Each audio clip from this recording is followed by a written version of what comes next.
알다가도 모를 아이 마음. 자녀에 대한 모든 고민을 속 시원히 풀어드립니다. 내 아이를 부탁해.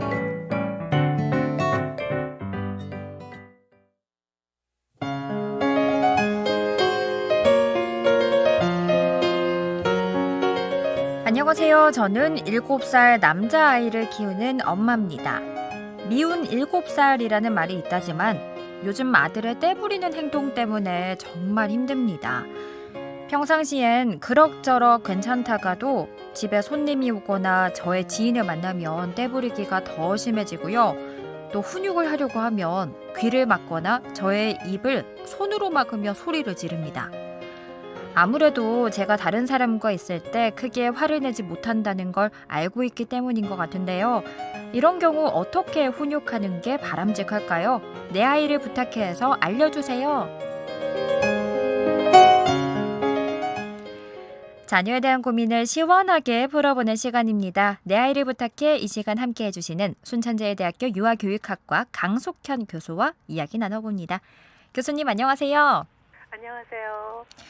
오늘 사연 속 7살 아이가 어느 정도 고집 부려도 되는 때를 알고 있는 것 같아요. 교수님 오늘 사연 어떻게 들으셨나요? 네, 어른들 앞에서 특히 또 잘 아는 사람들 앞에서 유별나게 고집을 부리는 행동을 할 때 얼마나 곤란하실까요? 이때 아이들은요, 그런 사회적인 상황 속에서 나 자신 있어, 나 이 상황을 통제할 수 있어, 이런 자신감을 표현하고 싶기도 하고요. 또 이런 관계 속에서 내가 원하는 대로 할 거야, 이런 어떤 신호를 보내고 있는 겁니다. 그래서 아이들의 그 자신의 행동이 어떤 반응을 이끌어낼 수 있는지를 배우는 과정에서 부모님들의 효과적인 지도가 굉장히 필요하다고 생각이 듭니다. 네, 그래서 먼저 아이들의 그 행동이 왜 이런 행동이 나타나는지를 한번 파악해 보실 필요가 있는데요. 네. 주목받고 싶어 하거나 또 내 행동을 인정해줘 이렇게 요구하는 거거든요. 또 다른 사람에게 나를 잘 보이게 하고 싶은 욕구도 있어요. 특별한 대우를 받고 싶은 마음도 있고 이런 여러 가지 동기에 의해서 이런 행동들이 나오게 됩니다. 그렇군요. 이렇게 특정한 상황에서 떼부리기가 더 심해진다면 부모님께서는 일관성 있게 행동하는 것도 필요해 보여요. 네, 제일 어려운 일이죠. 부모님께서 갖고 계시는 그 기대, 그다음에 아이와 함께 만들어 놓았던 규칙들, 이것을 일관되게 유지하는 것이 필요하다. 말은 많이 듣는데 이것을 정말 유지하시기가 쉽지 않습니다. 네. 아이들에게는 그래서 이제 가장 여러 가지 요소들을 많이 써보게 되는데 규칙을 지키거나 또 긍정적인 행동을 보일 때 좀 즉각적인 칭찬을 해주시는 방법, 이렇게 아이가 즉각적으로 행동이 변화될 수 있도록 해주시면은 좀 더 유지할 수가 있고요. 또 아이에게 어떻게 행동해야 되는지를 좀 미리 설명을 해주거나 하면 아이들은 조금 더 일관된 그 지도에 따라줄 수가 있습니다. 또 그렇게 하기 위해서는 그런 상황을 한번 그 역할놀이 같은 걸 통해서 시뮬레이션을 한번 해보는 거예요. 그래서 다른 사람들 앞에서 어떻게 행동해야 되는지 그렇게 한번 해보면 실제 상황에 좀 더 아이들이 잘 대처하고요. 그 안에서 자기의 그런 어떤 상황을 통제하고자 했던 그런 그릇된 욕구들이 좀 사라지게 될 것 같습니다. 그렇군요. 그리고 7살 정도면요. 대화가 어느 정도 되는 나이대인 거잖아요. 그러면 부모님께서도 문제 행동에 대해서 이야기를 아이와 함께 나눠가는 것도 좋을 것 같은데 어떻게 보시나요? 대화가 충분히 이루어질 수 있는 나이죠. 그런데 아직 감정 그 조절이 어렵습니다. 그리고 자기가 갖고 있는 감정을 아주 구체적이고 디테일하게 이렇게 표현할 수 있는 어휘력은 아직 좀 모자랍니다. 그래서 그런 감정을 표현할 수 있도록 어머님께서 좀 도와주시면 좋겠어요. 아이가 다른 사람들 앞에서 고집을 부리는 이유를, 감정적인 이유를 표현해보게 하는 거죠. 너가 원하는 게 있으면 한번 말해봐. 우리 함께 해결해보자. 뭐 이렇게 아이의 감정을 표현할 수 있도록 해주시는 거예요. 그리고 오늘 엄마 친구들 앞에서 그렇게 행동한 이유가 뭐였어? 이렇게 하면서 그 아이의 그 내면의 욕구들을 말로 풀어보도록 해보는 겁니다. 그럴 때 또 잊지 말아야 할 것은요. 이런 대화를 하면서 아이는 엄마에게서 보았던 행동을 떠올리게 되거든요. 그래서 부모의 긍정적인 행동을 봤던 그 경험들을 이렇게 떠올리기 때문에 평상시에 본보기가 돼주셔야 됩니다. 음. 그래서 다른 사람과의 대화에서 규칙을 잘 지키고 존중하는 태도 이런 것들을 아이들이 자연스럽게 따라한다는 것을 잊지 마셔야 할 것 같습니다. 이런 훈육 끝에 자녀의 떼부리기가 조금 줄어들었다면 칭찬을 해주는 것도 참 중요할 텐데요. 현명하게 칭찬하는 방법이 있을까요? 네, 즉각적인 칭찬이 가장 유효합니다. 왜냐하면 한참 후에는요, 자기의 행동도 잊어버리게 되고요. 그것에 대한 칭찬도 그다지 큰 효과를 발휘하지 못하게 돼요. 근데 이 칭찬 자체가 아이들에게는 큰 보상이 될 수 있기 때문에 즉각적인 칭찬, 그리고 무조건적인 칭찬보다는 아주 구체적인 행동에 대한 격려를 해주시는 게 좋고요. 그리고 이 방법을 오래 쓸 수는 없습니다만은 보상을 좀 해주시는 방법도 가끔은 아주 통용이 됩니다. 그래서 오늘 엄마 친구들 우리 집에 놀러 왔을 때 아유 주원이가 너무나도 행동을 잘했어. 우리 좋아하는 간식 이야기하면 엄마가 만들어줄게. 이렇게 하면서 좀 아이가 구체적으로 원하는 것을 보상으로 주는 거죠.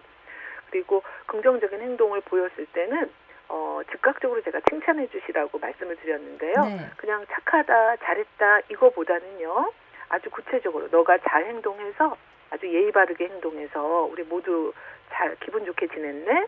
좋은 시간 가졌다. 이렇게 표현을 해주시면 더 좋겠습니다. 그렇군요. 그리고 오늘 사연을 보면 아이가 부모님이 훈육할 때 자기의 귀나 부모님의 입을 손으로 막는다고 했거든요. 이게 부모님의 가르침을 거부하는 행위다. 이렇게 볼 수 있을까요? 네, 엄마의 지시, 엄마가 정해놓은 일방적인 규칙, 나 그거 듣고 싶지 않아. 이렇게 아주 강하게 의사표현을 하는 거죠. 아이가 강하게 의사표현을 할 때 부모님들은 또 강하게 반응을 해버리시거든요. 저는 언젠가 한번 아이가 그렇게 막 엄마의 신체를 이렇게 강제하는 행동을 하니까 엄마가 아이의 손을 꽉 깨무는 듯한 행동을 하시는 그런 엄마도 봤어요. 근데 이것은 너무나도 아이와 같은 정말 반응이셨죠. 네. 아이는요, 불리한 상황을 회피하고 싶어 하거나 또 그것을 자기 마음대로 좀 통제하려고 하는 그런 욕구예요. 그런데 이런 행동이요, 유아기의 일반적인 행동으로 나타납니다. 그런데 그렇다고 해서 유아기에 이걸 그대로 내버려둬가 아니라 적절한 지도를 해주셔야 되겠죠.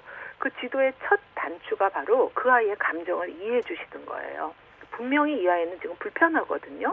또 좌절감을 느끼고 있는 거예요. 그래서 이 말이 듣기 싫구나. 그래도 엄마는 네 기분을 이해해. 라고 얘기를 해주셔야지. 이렇게 하면 안 돼. 그건 나쁜 아이야. 이렇게 해버리면 더 좌절감을 갖게 됩니다. 아이의 감정을 10분 이해하는 것이 어머님들께도 무척 어려운 일이라는 거 저 너무나도 잘 압니다.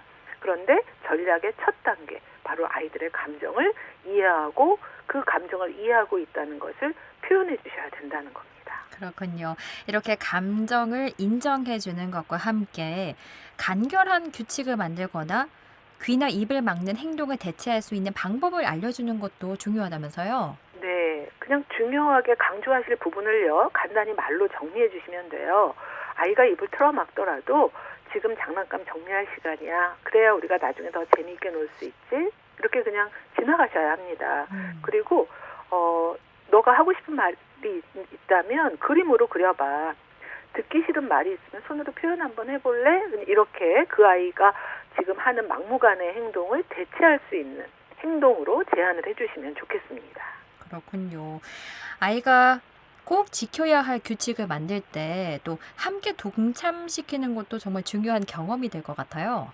정말 그렇습니다. 아이의 의견을 물어보아 주셔가지고요. 그 아이의 의견을 규칙을 만드는 데다가 포함을 시켜주신다면요. 아이는 책임감을 가지고 그 행동을 잘 따르게 됩니다. 그리고 또 규칙을 정해놓고는 또 쉽게 잊기도 하거든요. 그래서 아이들에게 그 규칙을 전달하면서 선택권을 주는 거예요. 장난감 정리하자. 지금 할래? 아니면 우리 5분 뒤에 할까? 이 둘 중에 하나만 골라야 되는 거죠.